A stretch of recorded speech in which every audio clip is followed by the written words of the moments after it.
Hello, everybody. Praying everybody's having a great day, and I'm glad you've taken the time to join us for this week's lesson as we continue our study on the greatest miracle of all time, the resurrection of our Lord and Savior Jesus Christ. This is what we're doing on Wednesday nights here at the Cloudcroft Church of Christ to kick off the new year, and we are doing an in-depth study on the resurrection of Jesus. And I'm kind of stalling as I work my way through my notes, but we've gotten to Matthew's account of the resurrection. And that's the first of the four gospel accounts that we're going to work on. We'll jump around to the other gospel accounts as we work through Matthew's account, but we're going to go through each gospel account as we work through the story of the resurrection. And as soon as I get my notes in order, we will continue this study. I apologize. I'm not as organized this week as I wanted to be. I've been battling a cold.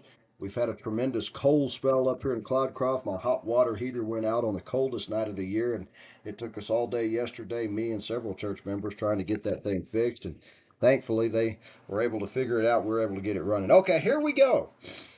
Last week, we saw some of Jesus' women followers head to his tomb early on a Sunday morning. Now we know from Mark's account in Mark 16 and verse 1 that there were three women. Mark names three women in Mark 16:1, and that they were returning to Jesus' burial site with more spices that they had bought. Mark 16:1 says they bought more spices. Now their intention was to finish anointing Jesus' body. We know from Mark 16:3 that they wondered how they would move the large stone so that they could enter the tomb to finish anointing the body. But as we saw last week, Matthew 28 and verse 2, there was a violent earthquake, for an angel of the Lord came down from heaven and going to the tomb rolled back the stone and sat on it.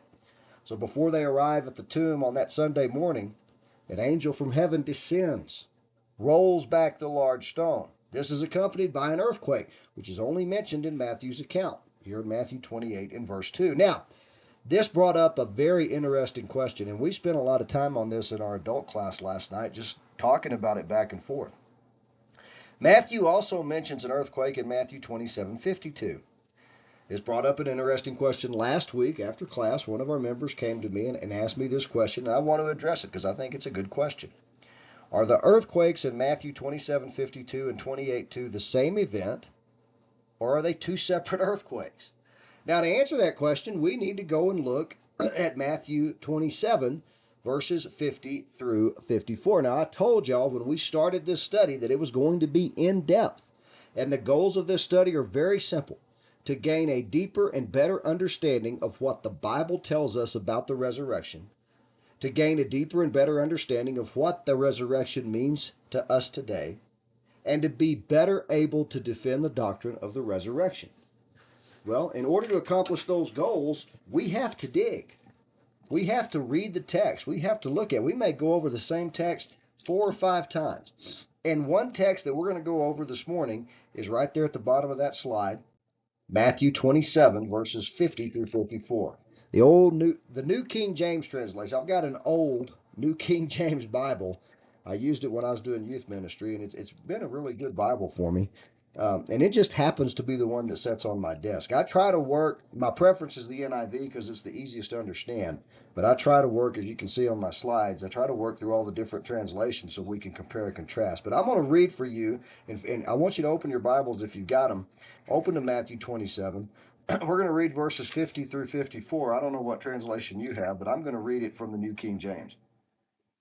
Matthew 27, verses 50 through 54. And there is 54, and of course it's on 2 different pages.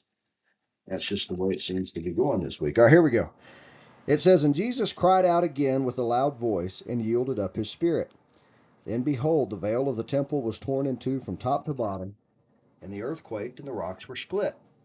And the graves were opened, and many bodies of the saints who had fallen asleep were raised. And coming out of the graves after his resurrection, they went into the holy city and appeared to many. So when the centurion and those with him who were guarding Jesus saw the earthquake and the things that happened, they feared greatly, saying, 'Truly this was the Son of God.'" This is an intriguing and important part of Matthew's account of the resurrection. Matthew is the only gospel to record these events. Brings up several questions. Did some dead corpses come to life at the time of this earthquake, or did their bodies not come to life and walk about until after a second earthquake? Was Matthew even speaking literally, or is he speaking figuratively? This part of the resurrection story is often overlooked because A lot of people find it hard to understand. I even read one commentator that thought this shouldn't even be in the Bible, that it was just added by somebody later. Okay, that's a cop-out. If it's in the Bible, it's in there for a reason. It's been preserved for us divinely so that we can study it and learn from it.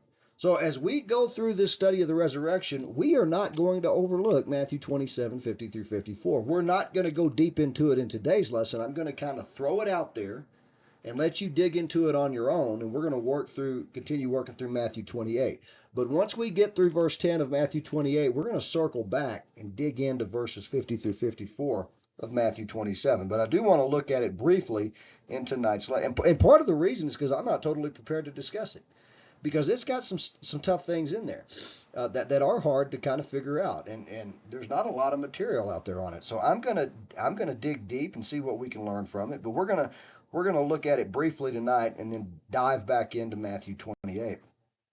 But let's address the question that was asked of me last week. Since Matthew wasn't overly concerned about chronological order, and we see that from Matthew 28, 1 and 2. If you look at Matthew 28, 1 and 2, it says, Now after the Sabbath, as the first day of the week began to dawn, Mary Magdalene and the other Mary came to see the tomb. Verse 2 says, And behold, there was a great earthquake, for an angel of the Lord descended from heaven and came and rolled back the stone from the door and sat on it. Now, we talked about this last week. We know that earthquake in Matthew 28:2, that the earthquake, the stone being moved, the angel descending, all of that took place prior to what Matthew writes in Matthew 28 and verse 1.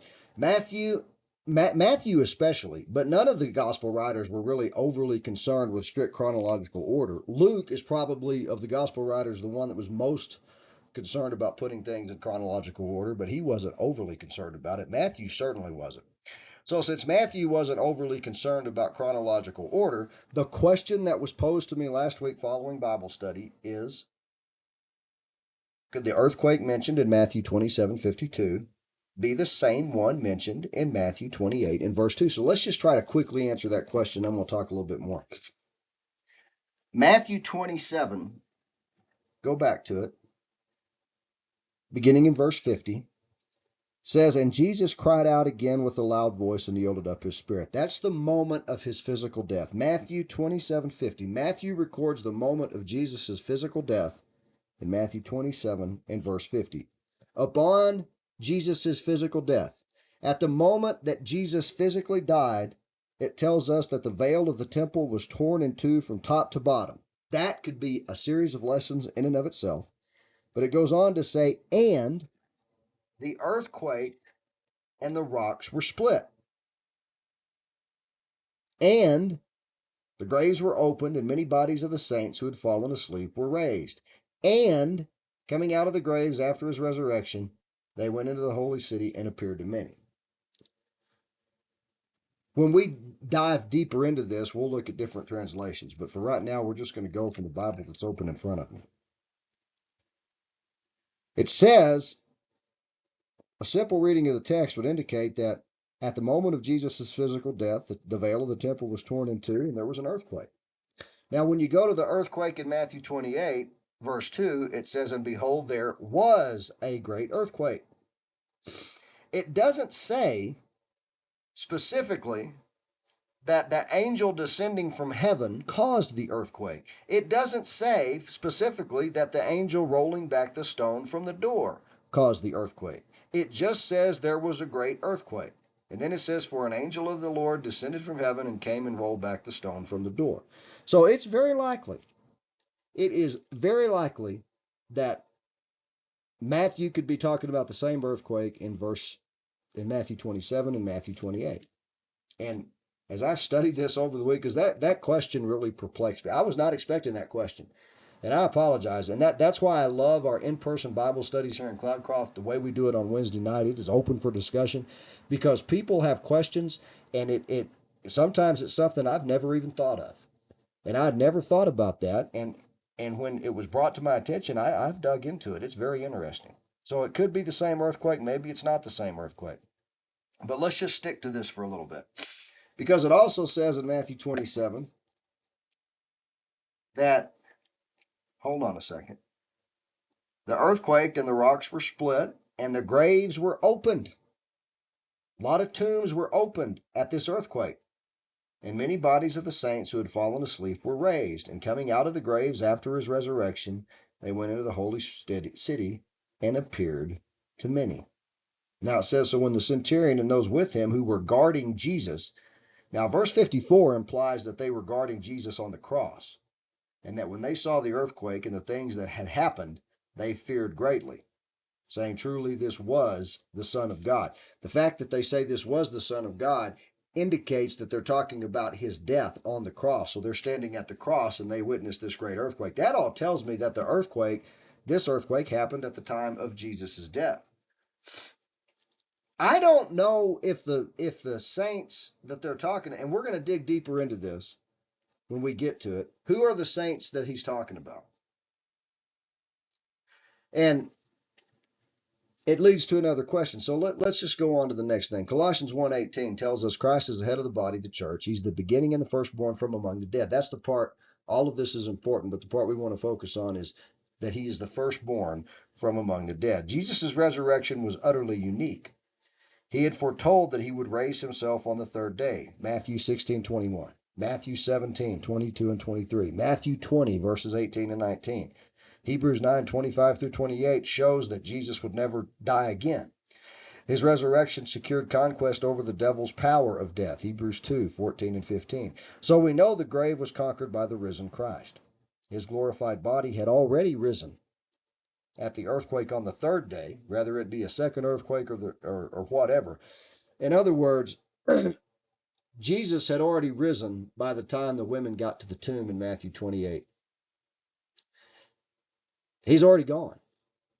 The angel did not need to roll the stone away so that Jesus could get out of the tomb.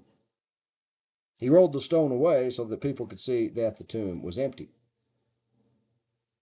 So was there one earthquake or was there two earthquakes? We just don't know. What we do know is that Jesus is the firstborn from among the dead. Matthew 27:53 says they, the saints mentioned in Matthew 27, came out of the tombs after Jesus' resurrection and went into the holy city and appeared to many. Now, Jesus' resurrection was uniquely that of the firstborn from the dead. I want you to note that the word firstborn in in Colossians 1 and verse 18, speaks of priority, preeminence, and relationship. It does not mean that he was the first person to ever be raised from the dead. The Old Testament has a few accounts of miraculous resurrections.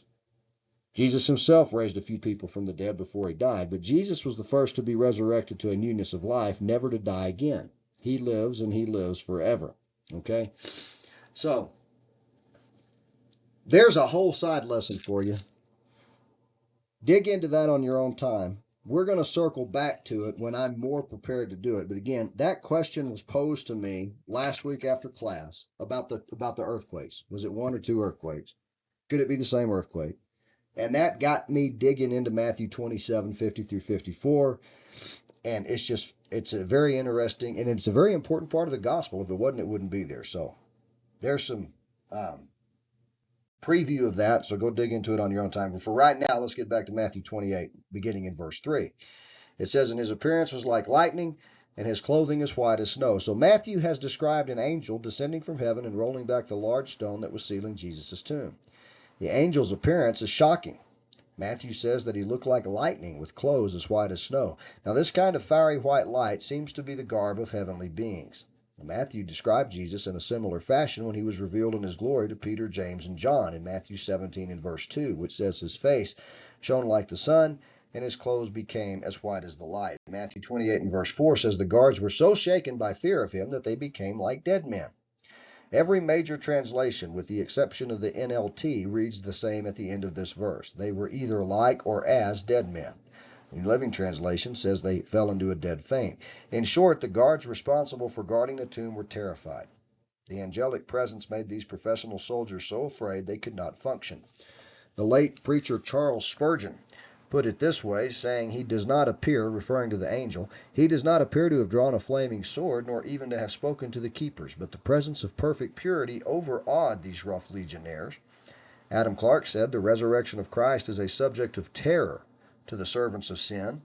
and a subject of consolation to the sons of God, because it is a proof of the resurrection of both, the one to shame and everlasting contempt, the other to eternal glory and joy. There's the New Living Translation of Matthew 28:4. So we know a detachment of soldiers stood guarding Jesus' tomb. The Judean religious leaders had requested that in Matthew 27:62 through 66. We talked about it last week. One thing we didn't talk about last week, and we're not going to go off into the weeds on it this week, but we need to point it out. Most people assume these were Roman soldiers. The text does not say if they were Roman soldiers or temple guards. They could have been either one, and arguments can be made for either. Regardless, their job was to keep the tomb sealed and to prevent anyone from stealing Jesus' body. But suddenly, sometime in the early hours of Sunday morning, an angel appeared from heaven just as an earthquake took place. The angel rolled back the large stone, covering Jesus' now empty tomb, and then the angel sat on the stone, waiting for the women to arrive. Now, if the guards were Roman soldiers, then they would have been among the toughest men of that era. They may have been hardened by battle in any number of places around the Roman Empire, or they may have been relatively inexperienced. But failing to keep the tomb secured could have been punishable by death. Again, we're not sure if they're Roman soldiers or temple guards, but we are certain that what they saw rendered them helpless. I tend to think they were Roman soldiers, but I can't prove that. And 1 Corinthians is very specific. Don't go beyond what is written. So I'm not going to say for sure they were Roman guards because the text doesn't tell me for sure. But what we are for sure of is that whatever these men saw rendered them helpless. They've seen an angel from heaven. That's what they saw. This angel looked like lightning, dressed in the whitest of clothes. So the soldiers become like dead men. Matthew 28:4 from the New King James, and the guards shook for fear of him and became like dead men. Now, of course, they weren't really dead, merely passed out and thoroughly unconscious would be my guess. And terror at seeing an angel is an almost universal response. You see that in Luke 1:11 through 13, Luke 2:9 through 10, Acts 10:3 through 4, many other places. Now this gets off into a side topic, which we're not going to go off into, but I'll briefly mention it. Angels, when mentioned in the Bible, strike fear in the hearts of those who see them. These aren't cuddly little baby-like creatures with wings and harps floating around in the air. These are magnificent, terrifying, frightening-looking creatures. And that's exactly the reaction we get from these guards. Matthew 28 and verse 5, ESV. And this is something angels often say when approaching humans. Don't be afraid. The angel said to the women, "Do not be afraid, for I know that you seek Jesus who was crucified." How many times do we see this phrase, "do not be afraid," in the Bible? This brings up another question. I had someone tell me one time that the phrase "do not be afraid" appears 365 times in the Bible, and that symbolizes one for each day of the year. Now that's a great little thought, isn't it? It's not exactly true. Upon closer examination, this belief seems to be more of a myth than a reality. The actual count of how many times that particular phrase appears varies depending on the translation you use. It's considerably less than 365, though. Though the exact number may be disputed, the message of fearlessness is prevalent throughout the Bible. Now, Matthew's telling of this event can be confusing if one forgets that he often groups statements by theme, not in a strict order of time. Read in a modern style, this gives the impression that the women who had come to anoint Jesus' body with spices witnessed the arrival of the angel. But Mark, Luke, and John show that this action took place before the women arrived. We talked about that last week. The angel had appeared and rolled away the stone, and then later spoke to the women as they showed up. When the women come to the tomb, they find the stone door open. They find the angel seated there. They're understandably frightened. Though they're braver than the soldiers, they're not as frightened as they are.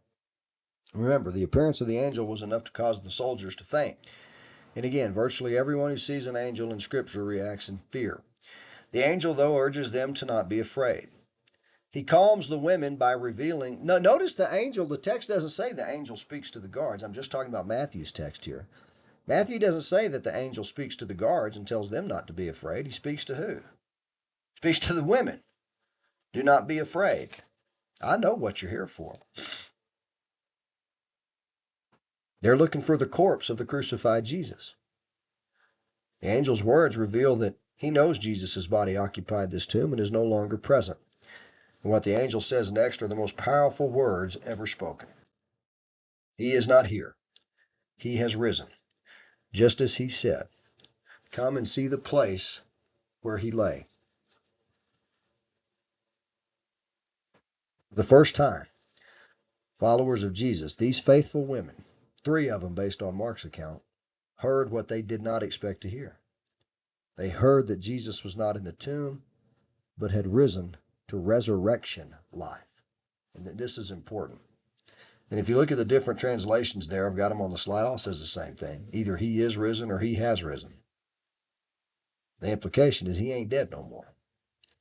Now, talked about this a moment ago. Several examples in the Bible of people being resuscitated to life after dying, such as the widow's son in the days of Elijah, 1 Kings 17 through 24. Lazarus in John chapter 11. There's a few others. Each of these was resuscitated from death, but none of them was resurrected. Each of them was raised in the same body they died in and raised from the dead to eventually die again. Resurrection isn't just living again, it is living again forever. Jesus was not the first one brought back from the dead, but he was the first one resurrected unto newness of life. The angel reminded the women that Jesus had done exactly what he said he would do. Now, they should have expected this. It was just what he had promised. And as we talked about last week, the stone wasn't rolled away to let Jesus out. John 20 tells us that Jesus in his resurrection body could pass through material barriers. John 20 and verse 19. It was rolled away so that others could see in the tomb and be persuaded that Jesus Christ was in fact raised from the dead. The angel's invitation to the women to see the place where he lay is appropriately addressed to the same people who had watched the body being laid there a couple of days earlier. So there's no possibility of a mistake. The fact of the resurrection is clear enough. We must also grapple with the meaning of the resurrection. And we talked about this last week. Why would ancient writers would often embellish things to make the author look better. They never embellish things to make the author look bad. The fact that Matthew tells this the way he does makes him and the other disciples look like cowards because they're not there. This helps to prove that Matthew's telling the truth. He's not making this stuff up. Jesus' resurrection proved that his death was an actual propitiation for sin and that the Father had accepted it as such. The cross was the payment. The resurrection, the receipt, proving that the payment was fully accepted. Look at Matthew 28:6 now from the New American Standard. I'm not going to read it. It's up there for you. The phrase, as he said, is crucial. That Jesus knew he would be resurrected and told his followers ahead of time was another confirmation that he was truly the Son of God. It's more evidence that he fully participated in the events that led to his terrible death and glorious resurrection. In Matthew's gospel, Jesus declared on many occasions that he would be killed and then be raised on the third day. Matthew 12 and verse 40, Jesus talked about as Jonah was 3 days and 3 nights in the belly of the fish, so will the Son of Man be 3 days and 3 nights in the heart of the earth. Now, in Matthew 12:40, he doesn't say he's going to be raised on the third day. He talks more about the 3 days and 3 nights. But in Matthew 16:21, he very clearly says he will rise on the third day. Matthew 17:23, he very clearly says he will rise on the third day. We looked at both of those last week. Matthew 20, verses 18 and 19. He clearly says he'll rise on the third day. I put verse 19 up there. I'm going to read it in its context, verse 18 and 19. Jesus talking to the disciples, we're going up to Jerusalem, and the Son of Man will be delivered over to the chief priests and the teachers of the law. They will condemn him to death and will hand him over to the Gentiles to be mocked and flogged and crucified. On the third day he will be raised to life. Exclamation point is how the NIV puts it. Jesus told his disciples clearly and plainly, and for another time in Matthew's gospel, at least the third time, exactly what will happen to him when they reach Jerusalem. He told them that he would be delivered over to the Judean religious leaders. And this is actually the third time he specifically said he would be raised on the third day. He told them that he would be delivered over to the Judean religious leaders. Those religious leaders will condemn him to death. Jesus told them that once he's condemned by his own people, that the Judean leadership would then hand him over to the Gentiles, the Romans. The reason being is because Judean religious leaders didn't have the authority to execute one of their own prisoners. So the Romans will then take over and they will mock Jesus. They will flog Jesus. They will beat and torture Jesus. And they will crucify Jesus on a cross. Finally, at the end of the passage, he insists, hey, that's not the end of the story. On the third day, I'll be raised to life. That's great. It's good news. And Jesus also shows that nothing that happened to him in Jerusalem was a surprise. He embraced it as the central part of his mission on earth. His refusal to turn back or to thwart what was coming is enormous evidence of his commitment to demonstrate God's love to the world and God's power over sin and death. I'm not going to go any farther in Matthew's account today, but I'm going to preach on this for a little bit because it's important. Why in the heck could they not remember this? We remember in last week's lesson, we looked at Matthew 27, 62 through 66. Let's go back there in our Bibles again, because mine's already open there, so it's very convenient. Matthew 27, verses 62 through 66, it says, on the next day, which followed the day of preparation, the chief priests and Pharisees, who ought to be observing the Sabbath, instead gathered together to Pilate. In Matthew 27, 63, they tell Pilate, we remember while he was still alive how that deceiver said, after 3 days I will rise. People that killed him very clearly remembered Jesus had said he was going to rise on the third day. That's why they wanted a guard. The non-believers remember he said it. His closest followers don't. How could the Judean religious leaders remember that Jesus said he would rise on the third day? But apparently these faithful women, his disciples, who are nowhere to be found so far in this story, how come they didn't remember? I'm going to tell you why. Or I'm going to give you my opinion. You may disagree, and that's okay. But here's kind of how I think about that. Because I'm guilty of this, and I'm sure many of you are too. We tend to focus on the bad news more than we do the good news. We tend to focus on the bad stuff more than we do the good stuff. It's easier to focus on the negative than it is to focus on the positive. It is easier to be a victim than it is to be an overcomer. It's easier to feel sad and sorry for yourself than it is to rejoice and be glad. Jesus told them a lot of bad news in Matthew 20, verses 18 and 19. I'm going to be betrayed by my own people. They're going to condemn me to death. They're going to hand me over to the pagans. The pagans are going to mutilate my body and murder me on a cross.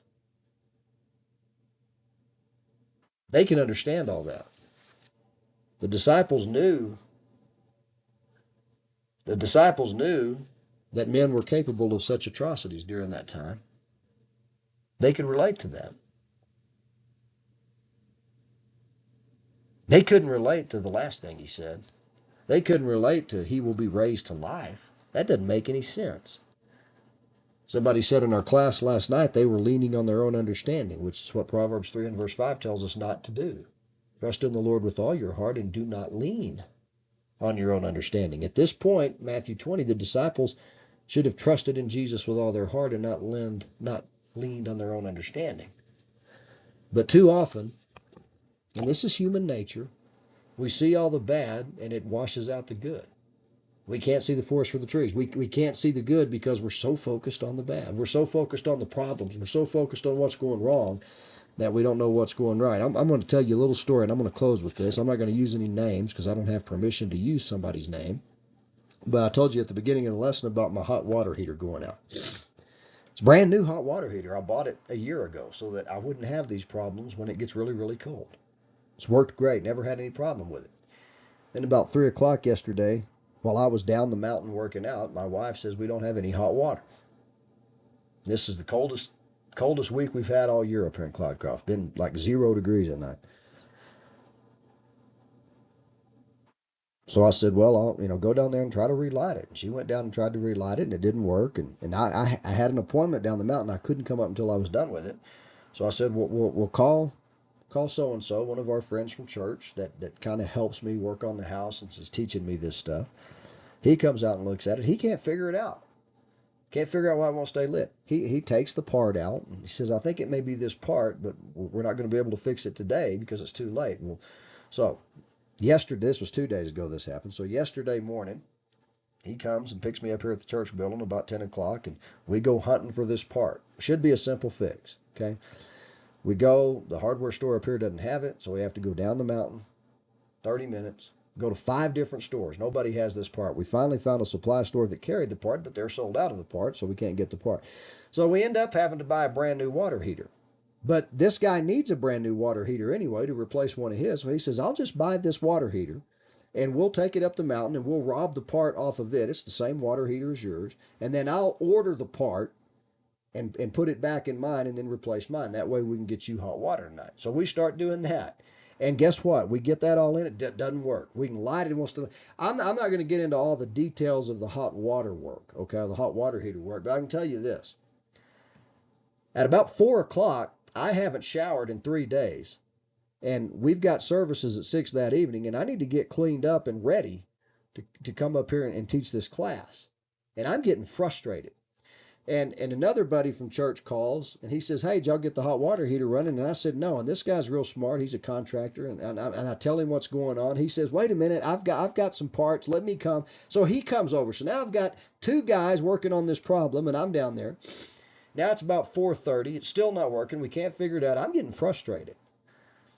And I start to feel a little sorry for myself. I'm focused on this is ridiculous. I spent all this money on a new hot water heater. We went to all this work to put it in. We've done all of this. We've driven all over the county trying to do this and fix this. I'm taking up this guy's time. I'm taking up this guy's time. Nothing's working. I'm getting upset. Focusing on what? The bad. But the good news, and then I realized this. Hey, is this bad or is this good? I've got 2 brothers that I go to church with that are here right now helping me to solve this problem. And the problem's going to get fixed. We'll figure it out and it'll get fixed. So am I going to be upset and mad that I can't take a hot shower right when I want to and be mad that the water heater's not working and be mad at the situation? Am I going to focus on that, or am I going to focus on the positive? The fact that I've got 2 friends that think enough of me to take time out of their day to help me solve this problem. See, we tend to focus on the bad and not focus on the good. And I'm going to leave you with that. Bad things happen, man. Try to find the good in them. Don't just focus on the bad, focus on the good. Now, we're going to pick it up next week in Matthew 28 and verse. So you got a lot of preaching today, and I apologize for that. It's been one of them weeks, man. But next week, we'll try to be tighter on it. You'll see some of the slides. I'll just go ahead and work through the rest of the slides. We'll pick it up in Matthew 28:7 last week. We'll look at it from a couple of different translations. We'll look at that one. Matthew 28:7, again, Matthew 28:8, Matthew 28:9, Matthew 28:9, Matthew 28:9. We'll talk a lot about Matthew 28:9. And, of course, Matthew 28 and verse 10. And next week's lesson, we'll get through the rest of the first half of Matthew's account in chapter 28 about the resurrection. In the meantime, I hope today's lesson wasn't too boring or too confusing. I hope it challenged you. I hope it encouraged you. I pray that you'll take time as you find time, dig deeper into the scriptures we looked at today. And don't be like the disciples, man. Don't just focus on the bad. Look for the good. Remember the good. God has plenty of good. God's book is all about good news, okay? Don't focus on the bad news. Focus on the good news. Praying everybody has a great week. Take care, and God bless.